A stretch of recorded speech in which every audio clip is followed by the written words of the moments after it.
Thank you very much. Thank you for coming this evening. But before I begin my remarks, I wanted to announce something. You know, after speaking with the council members today, we've decided that those government employees who are not getting a paycheck, such as the men and women of the Coast Guard, the TSA, and other federal employees, are going to have a grace period paying their taxes in Johnston. We have to take care of those people.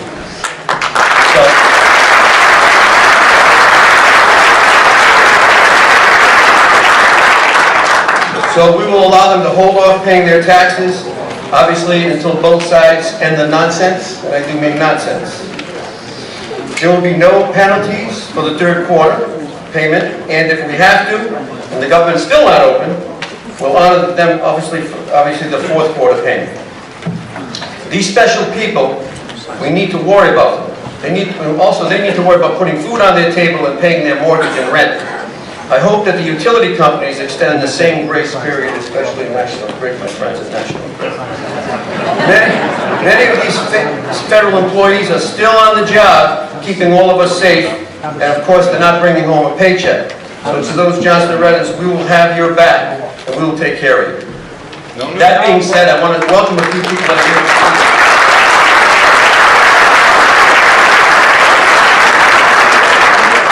Bear with me, there's a few special guests here that I want to recognize, a few friends I want to recognize.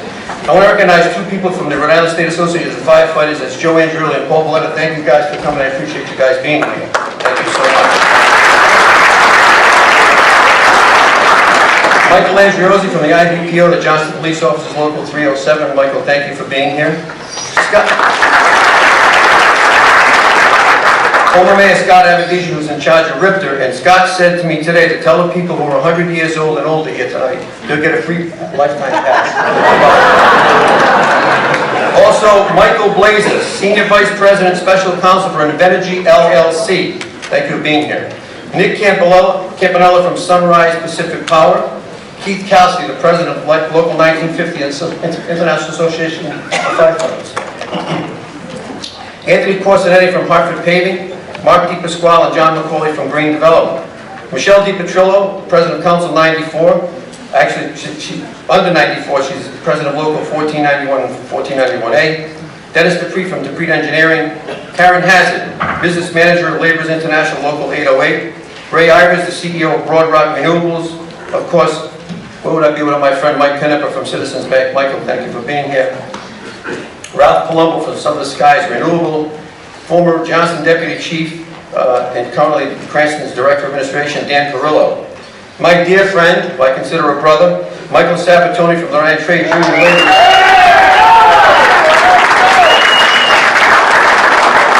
Bob Tasker from Tasker Automotive, finally made your home in Johnston, Bob. Thank you, we appreciate that. Also, Joe Vanagua, another dear friend who's done so much for this town. Joe Vanagua, thanks for being here. From DiGregorio Construction, Kathy Kandirsky, President of the Johnston Federation of Teachers, of course, Representative Mary Sarah, and my friend Pete Fontaine. Thank you for all being here. Now, tonight is a bittersweet night for me as I address all of you for my last inauguration. For it was I who put before the voters a few years ago term limits for the mayor of Johnston, and it was passed overwhelmingly by the voters of Johnston. Johnston had a stigma of corruption for many years as several elected officials, appointed officials, had gone to jail, as well as several under investigation of corruption. My administration has moved forward and have gotten rid of that stigma. So please allow me to explain. In 2007, this sounds like a real horror story, and it was, but let me allow you to explain. 2007, as I took over as the mayor, the town was left with a $9 million deficit, as well as a crumbling infrastructure, and several lawsuits facing our town. I was scratching my head wondering, how would I make payroll until the next budget cycle? And wondering what happened to the furniture in the mayor's office that was noticeably absent by my predecessor. Yes, that's right, not one piece of furniture. My first day, I felt like that famous Mr. Red, the horse who stood up and conducted business. It actually made national news.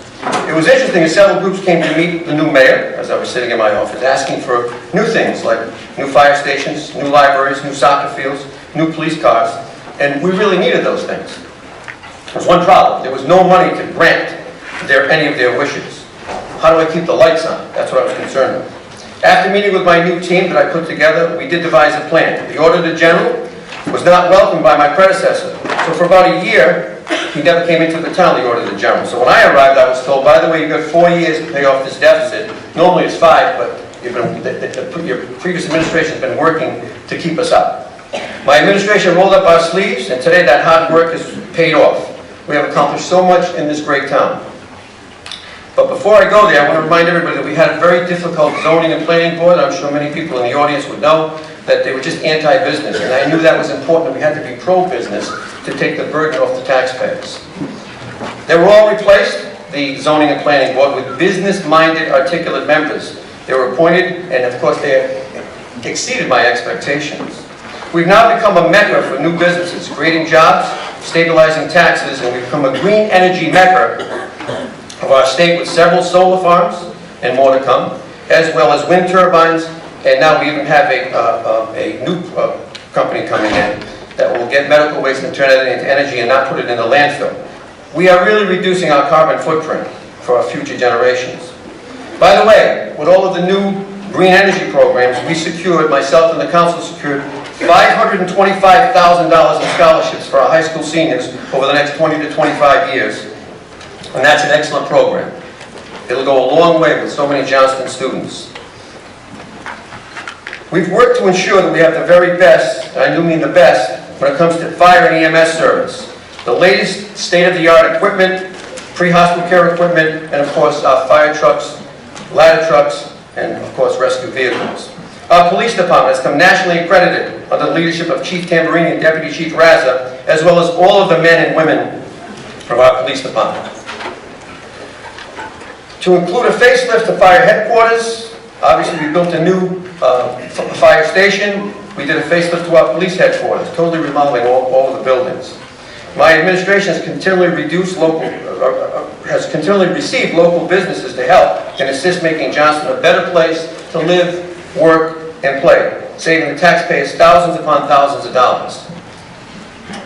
Many companies have donated their time, their manpower and womanpower. Companies like J.R. Vinagro, a.k.a. Patriot, the Corsinetti family for Hartford Paving, Citizens Bank, Michael, thank you for what you've done for this community, Southern Sky Renewable Energy, Green Energy Turbines, Rhode Island Resource Recovery, Local 57, the operating engineers, and of course, my family, the Laborers International of Rhode Island, the Building and Trades Union. They're over there.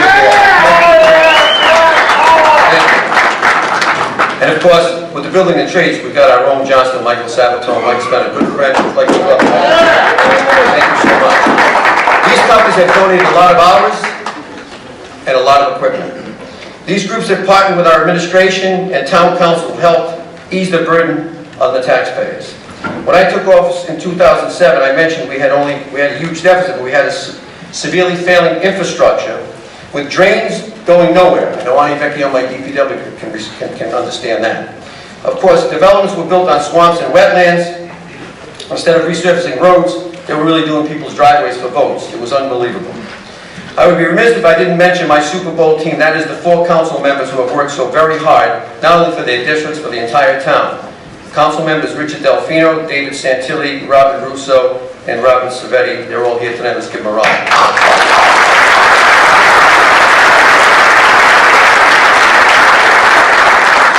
The 3 new council members will be sworn in tonight.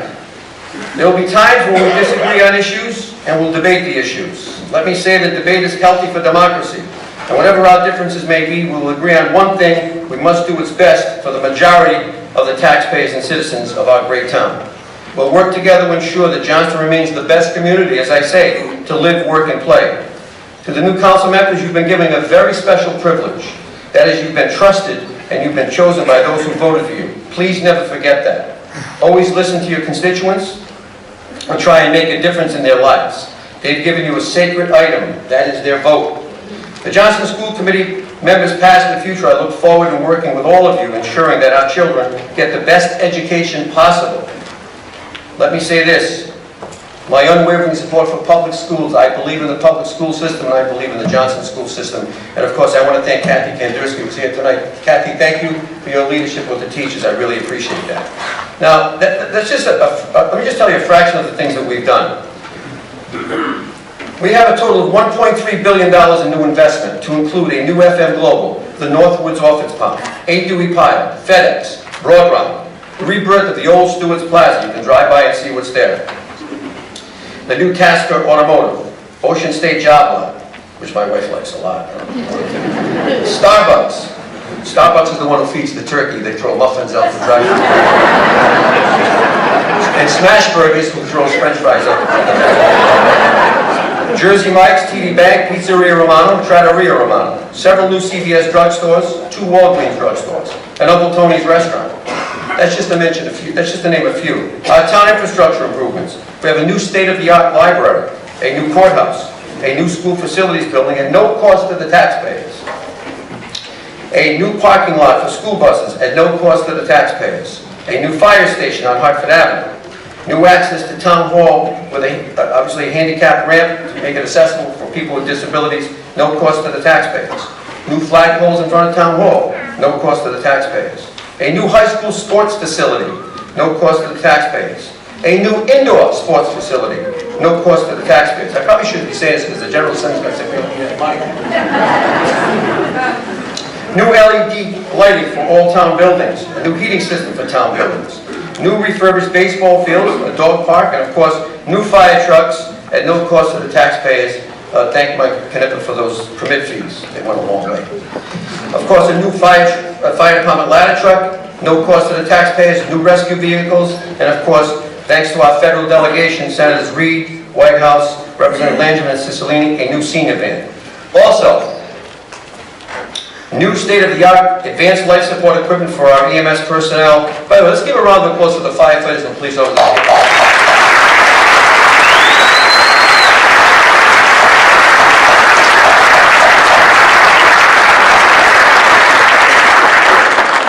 Both police and fire in this town are true heroes, believe me when I tell you. A new DPW, Department of Works public building. Obviously what we did was we fixed up our building. New dump trucks, a new salt barn, new street sweeping. The list goes on and on and on. New baseball fields, thanks to Citizens Bank. Mike, thank you so much. We have a new baseball field, new basketball court, new bocce court, and new beach volleyball court, and of course walking trails that all of the Johnston residents can use at their leisure, and we really appreciate that. I'm very excited to announce too that this municipal sewers and water has been installed on Route 6, where there's approximately 156 acres of commercial developable property, which will continue to stabilize our tax base. Without saying much, I've been working with the governor, I've been working with the speaker and the Senate president. We are hopefully got our fingers crossed.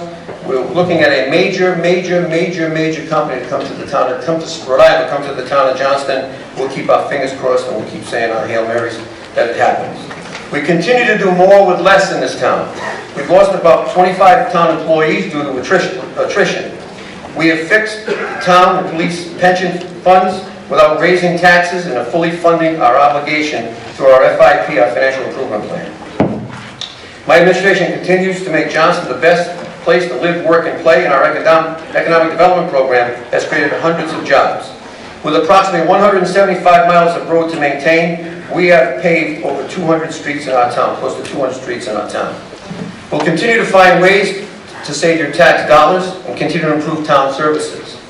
We still maintain a 20% homestead exemption for residents. We've increased our senior exemption from $28,000 to $40,000. And of course, we must protect our veterans. We continue with our veterans exemption. My administration works very closely with our town council and our school committee to ensure that our teachers have the necessary tools to educate our most precious resource, those are our students, and ensuring that our students maintain a competitive edge. As I said before, Johnston will always have my unwavering support for the Johnston public school system. And once again, Kathy, I know you're here. Thank you, and please tell your teachers thank you for the leadership and what they do for our children each and every day. As I've stated before, this is the 3rd year in a row we have not had any tax increase. I will continue to work day and night to protect you, the taxpayers, and make Johnston a role model community. As far as bond rating, everybody likes to mention their bond rating. Well, when I first took over, Standard & Poor's, they gave us kind of a junk bond rating. I don't think you could probably sell it at a flea market. But fast forwarding now, we have an AA-, we're up 4 notches. We went from lower medium investment to high grade investment. Moody's bond rating, when I took over, was junk bond status, was a Baa3. We are now at A3. And we went from lower medium investment grade to upper medium grade. We have a cumulative surplus of $29,484,908, And of course, we face another substantial surplus this year. By the way, Moody's made a comment. They said, quote, "The town has a very healthy financial position, which is an exceptional strength," end quote. Let me say that in the next 4 years, I'll continue to work closely with the Johnston Town Council and the Johnston School Committee, finding ways to improve our town services and improve our educational systems for our children and future generations, as well as continue and build our infrastructure in our great town. Some have said that I'm a lame duck. I'm a pit bull with rabies. When I tell you, I am no lame duck. I will continue to work as I swore and took the oath of office. I'm not going to sit back. I will continue to fight each and every day and use, obviously, every piece of strength I have in my body to make sure that this town is the best town and continues to be the best town, as long as I have a pulse. I've been asked about running for another office, perhaps statewide office, or coming back in 4 years, go on a sabbatical, come back, because this is my last term. I'll say that many have said no, but never say never. In fact, I heard Alan Rugenberg, Mr. Rugenberg running for lieutenant governor. I might have to put my name in. In closing, I'd be remiss if I did not thank and commend all of the town workers. Under Michelle DiPetrillo, the union president, Michelle, thank you for what you do and your workers. All of those departments, they keep our town operating efficiently on a day-to-day basis, 52 weeks a year. For without the Johnston municipal workers, we would not be a role model town. They are the true silent heroes, and they ask for no accolades, and they ask for no recognition. I, along with the taxpayers, are proud of each and every one of them. To my department heads, God help you, I feel so bad for you. I know I can be difficult at times, and no one knows that more than my chief of staff, Doug Jeffrey. When I first told him to take the job, I told him it was going to be easy. I said, all you can do is sit back. Pastor Chris and Father, I lied. Forgive me for my sins. But I expect perfection for the taxpayers, and yes, you do give them perfection. All of the town workers and my department heads. Every day that you come to work, you're very special to me, each and every one of you. As I said, Doug Jeffrey's not only my friend, my close friend, he's my chief of staff, who's probably got the worst job at trying to keep me calm and keeping me from making sometimes too quick of a split decision. I thank you, Doug. You've been a true friend and a true leader obviously for this administration. To Janet Whiteley, my administrative assistant, there aren't enough words to describe your loyalty and your patience and professionalism that keeps the administrative office running each and every day. I listen when there are times you've had the patience of a saint. And every resident comes in, no matter what their issue is or problem, you not only solve their problem, but you treat them with the utmost dignity and respect. You've been with me for the past 12 years, and you've obviously seen my bad side, my worst side, and occasion, my good side. I thank you so very much, Janet, for another 4 years, keeping my administration going forward, helping all of the residents, no matter what their issues are. As many of you know, I've spent 12 years as a state senator, the past 12 years as your mayor, and of course one more term will have a total of 28 years in public service. Not to mention 21 and a half years in the fire department, as well as a nurse and a professor. So I had really unconventional work hours. I missed a lot of time away from my family, and I apologize. My family knows how important public service is to me, and they put up with me and the public service, and all the public service that I do. To my son Joseph, I must tell you how proud I am, as you've made me so proud growing up as a mature, well-read, caring, compassionate adult. As an attorney and now a councilman, you already know the importance of public service in helping those who need help and those who cannot help themselves. Joseph, I'm blessed to have you as my son, and I love you dearly. To the pulse, to the strength, to the go-to person of the Polisena family, my wife Lucille. She gets mad when I call her Lucille.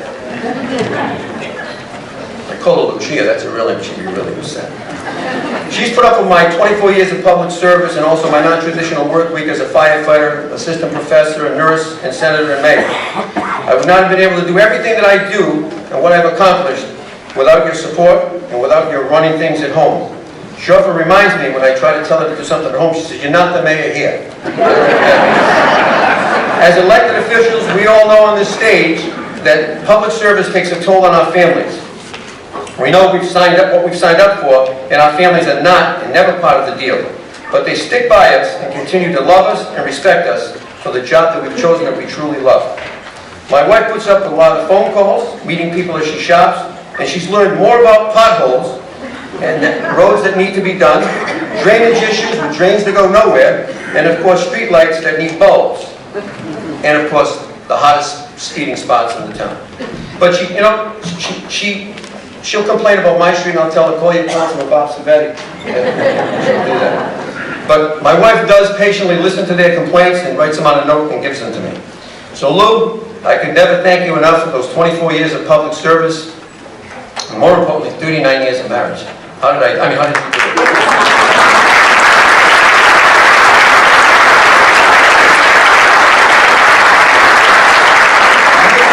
Truly the best, and my love and admiration will always be with you until the day I die. I could not be the person I am today without you, and I love you. Thank you so much. God bless you all.